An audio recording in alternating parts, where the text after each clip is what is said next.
उमर हयात को देखते ही शराजी ने कहा, आओ भाई आओ। मैं तो हैरान था कि आप अभी तक मेरे पास आए क्यों नहीं। मैं एक बात फिर वाज़िया कर दूं कि ये काम पहले मेरा पेशा नहीं, शौक है।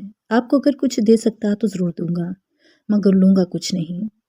मैं इस बच्चे के लिए एक अमल कर चुका हूँ, शायद ये अमल आपके घर जाकर बेअसर हो जाए, लेकिन मेरे घर में ये पूरा असर करेगा। ना भी करे तो कोई हर्ज नहीं, क्योंकि बच्चे पर जो असर पैदा किया जा रहा है वो आपके घर तक महदूद है। उमर हयात अपने बच्चे के साथ 5-6 दिन शराजी के यहाँ रहा। वो हर रोज़ अपने गाँव आता, अपने कारोबार को देखता और अपने घर में जाता। हर रोज़ इसे तवक्का होती कि रज्जो इसे खौफजदगी की हालत में मिलेगी और इसे ये खबर सुनाएगी कि आज पत्थर गिरे थे, कपड़ों को आग लगी थी। लेकिन इसे रज्जो हर रोज़ हशाश बशाश मिलती रही और ये खबर सुनाती रही कि जिस दिन से बच्चा शराजी के यहाँ गया है, ना पत्थर गिरे हैं और ना कहीं आग लगी है। इसके दोनों आदमी दिन रात चौकन्ने रहते थे। इस दौरान रज्जो की माँ 3 बार रज्जो के पास आई। नूरी और उमर हयात के मुतालिक पूछा कि वो कहाँ गए हैं। रज्जो ने झूठ बोला कि उमर हयात बच्चे को बहुत दूर किसी पहुंच वाले पीर के पास लेकर गया है। एक रोज़ रज्जो की माँ ने रज्जो से कहा कि मैं साईं मस्तानी के पास गई थी। वो कहता है कि 3 दिनों के अंदर अंदर रज्जो इसके पास ना आई तो सारी उम्र पछताएगी। वो आधा अमल कर चुका है जो अब वापस नहीं हो सकता।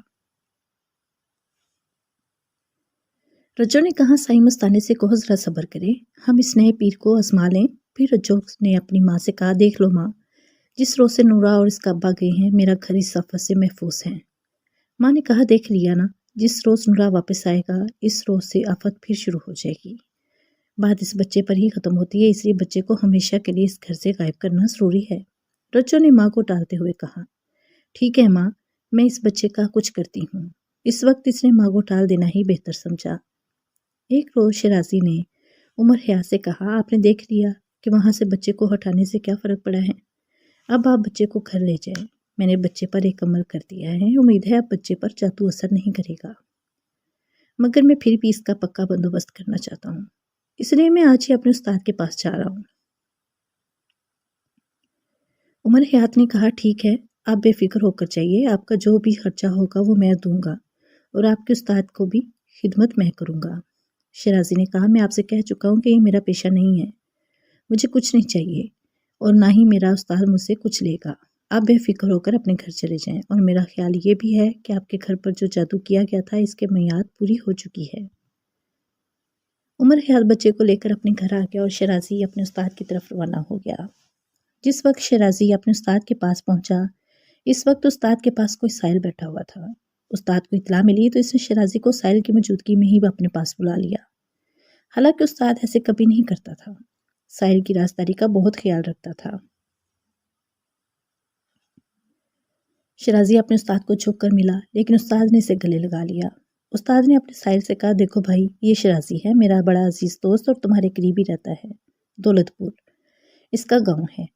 साहिल ने कहा, अच्छा दौलतपुर, वो गांव तो मेरे गांव से 4-5 मील दूर है और हमारे गांव का नाम नंदापुर है।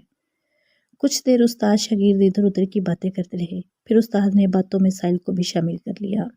साहिल ने उस्ताद से कहा, सरकार करम करें, अल्लाह ने आपके हाथ में बड़ी ताकत दी है। उस्ताद ने कहा, तुम खुद मुझसे उल्टे काम करवाते हो, तुमने जो कहा था मैंने वो कर दिया।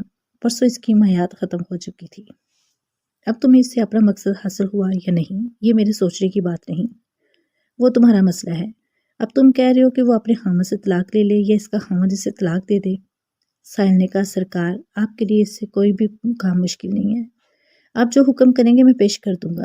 पहले भी मैंने कोई कसर नहीं छोड़ी, अब आप ऐसा इंतज़ाम करें कि इसका खामद मर जाए या वो जिस्मानी लिहाज से बेकार हो जाए। उस्ताद ने कहा, मैं ये काम एक दिन में कर सकता हूँ, मगर करूँगा नहीं। तुम मेरे आगे दौलत का ढेर भी लगा दो फिर भी नहीं। तुमने कहा था इस घर में पत्थर पड़े, कपड़ों और नोटों को आग लग जाए। मैंने पूरे 1 महीने का ये बंदोबस्त कर दिया था। मियाद पूरी होने से 4-5 रोज़ पहले इस अमल में कोई रुकावट भी आई थी। शायद घर वालों ने किसी अमल से कोई तोड़ करवाया था। परसों इसकी मियाद पूरी हो गई थी। शराजी साहिल और उस्ताद की गुफ्तगू सुनकर चौंक उठा था कि किसी घर में पत्थर पड़ते, कपड़ों और नोटों को आग लगती थी और ये घर नंदापुर गांव में है। इस गांव नंदापुर में तो उमर हयात का घर था, जहां ये वाकया हो रहा था। शराजी को पता चल गया कि यही है वो आदमी जो उमर हयात को परेशान करता रहा है और इसका मकसद ये है कि उमर हयात अपनी बीवी को तलाक दे दे। शराजी अनजान बना रहा, जैसे इस किस्से से कोई दिलचस्पी न हो, लेकिन इसके उस्ताद ने इसे इस किस्से में घसीट लिया। उस्ताद ने साहिल से कहा, देखो भाई मुनीर, ये शराजी सिलम को अच्छी तरह जानता है, मैं इसके साथ बात करता हूँ, ये आपके राज को राजी रखेगा।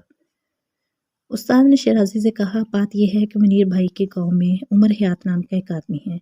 रज्जो नाम की लड़की ने उमर हयात से शादी कर ली है। इस लड़की ने मुनीर के साथ शादी का वादा कर रखा था, लेकिन लड़की की माँ ने ज़बरदस्ती लड़की की शादी उमर हयात से करवा दी। फिर मुनीर को किसी ने मेरा पता दिया और ये मेरे पास आ गया और इसने मुझसे ये काम करवाया है कि उमर हयात के घर पत्थर गिराए और कपड़ों को आग लगवाई। उमर हयात की पहली बीवी से एक लड़का है 10-11 उम्र का। मैंने इसे इस्तेमाल किया और मुनीर का काम कर दिया। मैंने जो मियाद मुकर्रर की थी वो परसों पूरी हो गई हैं। अब मुनीर ये कहता है कि लड़की उमर हयात से तलाक ले ले और इसके साथ शादी कर ले। ये बार बार इतनी दूर से मेरे पास आएगा, इसलिए तो इसे अपने साथ ले जाओ और इसका काम कर दे। शराजी बोला, उस्ताद की मौजूदगी में शागिर्द की क्या मजाल कि वो उस्ताद के हाथ के इशारे से शराजी को आगे बोलने से रोक दिया और कहा, इसे साथ ले जाओ, तुम सब कुछ कर सकते हो। फिर उस्ताद ने मुनीर से कहा, मुनीर तुम वापस चले जाओ और शराजी से पूछ लो कि तुम इसे कब जाकर मिलो। आज रात तो मैं इसे अपने पास रखूंगा और तुम्हारे मसले के मुतालिक भी इसे बता दूंगा। शराजी ने मुनीर को बता दिया कि वो कब इसके गांव आकर इसे मिले। मुनीर चला गया। मुनीर के जाने के बाद शराजी ने उस्ताद से कहा, उस्ताद जी कैसा अजीब इत्तेफाक है, मैं इसी केस के सिलसिले में आपके पास आया था। अब मुझे पता चल गया है कि उमर हयात के घर पर यह काम कौन करवा रहा था। शराजी ने उस्ताद से कहा, आपने इसे मेरे हवाले क्यों कर दिया? उस्ताद ने कहा, तुम बस इसे ये उम्मीद लाए रखना कि इसका काम हो रहा है और इसे डराते भी रहना है कि उल्टे काम कराने वाले का अंजाम बहुत बुरा होता है। शराजी ने कहा, अगर ये ना टला तो मैं क्या करूँगा? क्या मैं उमर हयात या इसकी बीवी को बता दूँ कि इन पर यह अमल किसने करवाया था? उस्ताद ने कहा, नहीं, इस तरह खून खराबा होगा। अगर ये शख्स तुम्हारे पीछे ही पड़ गया और तुम मजबूर हो गए तो फिर इसे मेरे पास यहाँ ले आना। दूसरे रोज शराजी वापस आ गया। रेलगाड़ी से उतरकर अपने घर जाने की बजाय उमर हयात के गांव इसके घर चला गया। रज्जो और नूरा घर में थे। उमर हयात अपने काम पर गया हुआ था। शराजी ने रज्जो से पूछा, कुछ हुआ तो नहीं? रज्जो ने खुश होते हुए कहा, नहीं जी, कुछ भी नहीं हुआ। शराजी ने कहा, और अब कुछ भी नहीं होगा, मैंने पक्का बंदोबस्त कर दिया है। रज्जो ने पूछा, क्या आप मुझे ये नहीं बताएंगे कि ये सब क्या था?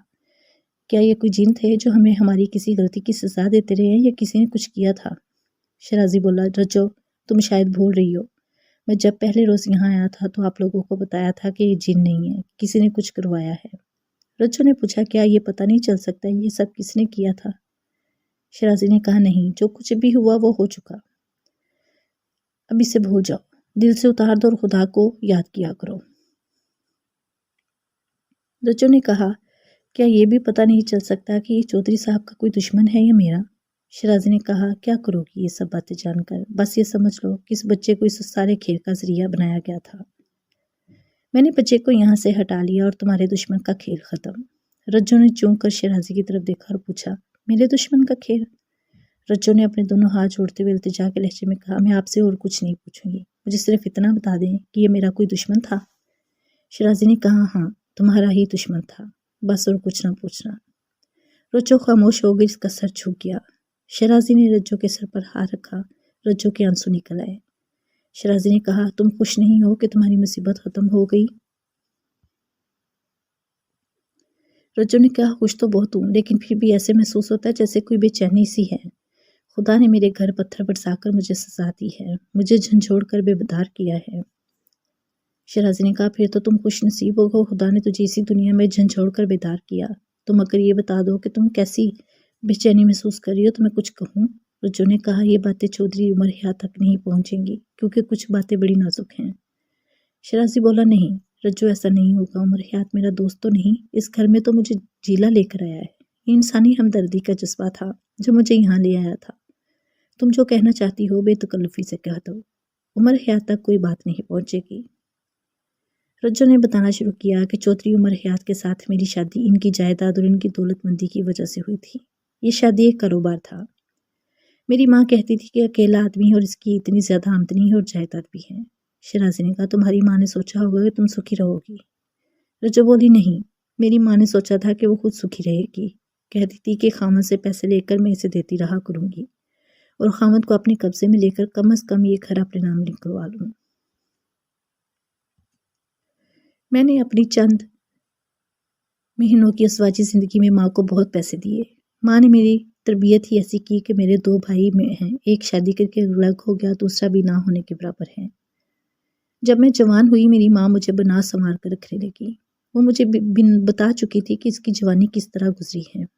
اس نے بیک وقت 3 آدمیوں سے محبت کی تھی اور شادی اس نے چوتھے آدمی سے کی جو اس نے اس لیے اچھا لگا کہ انگلیوں پر ناچنے والا تھا۔ پھر ایک نوجوان مجھے بھی اچھا لگنے لگا۔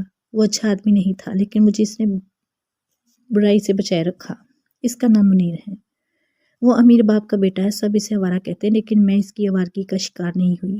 ہم نے شادی کے وعدے کیے اور قسمیں کھائیں لیکن میری ماں نے مجھے ادھر سے ہٹا لیا، کہنے لگی یہ شخص تمہیں دھوکہ دے رہا ہے، اس کی 2 عورتوں کے ساتھ تعلقات ہیں۔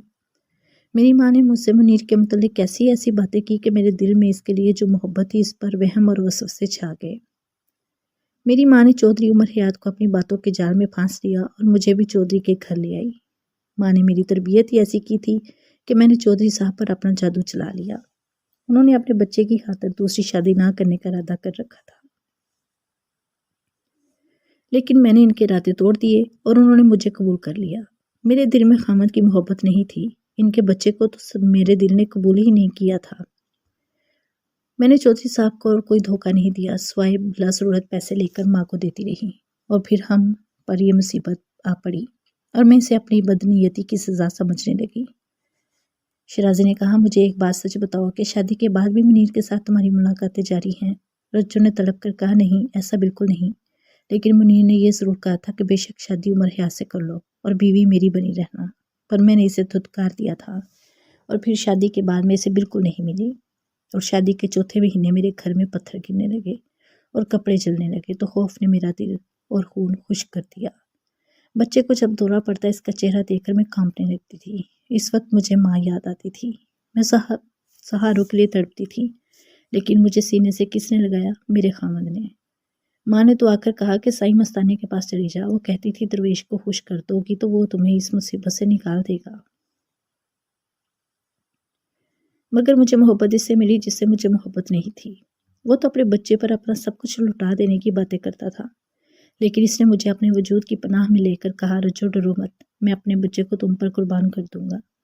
منیر جس سے بھی ٹوٹ کر محبت کی تھی وہ بھی اسی گاؤں میں تھا۔ جب سارے گاؤں کو ہماری مصیبت کی خبر تھی تو وہ کیسے بے خبر رہ سکتا تھا؟ اس نے بھی مجھے تسلی اور مدد کا پیغام نہیں بھیجا۔ شیرازی نے کہا منیر تم سے ہمدردی کیوں کرتا؟ وہی تو اس ساری واردات کا اور تمہاری مصیبت کا مجرم ہے۔ رجو نے حیرت سے پوچھا کیا یہ سب منیر نے کرایا تھا؟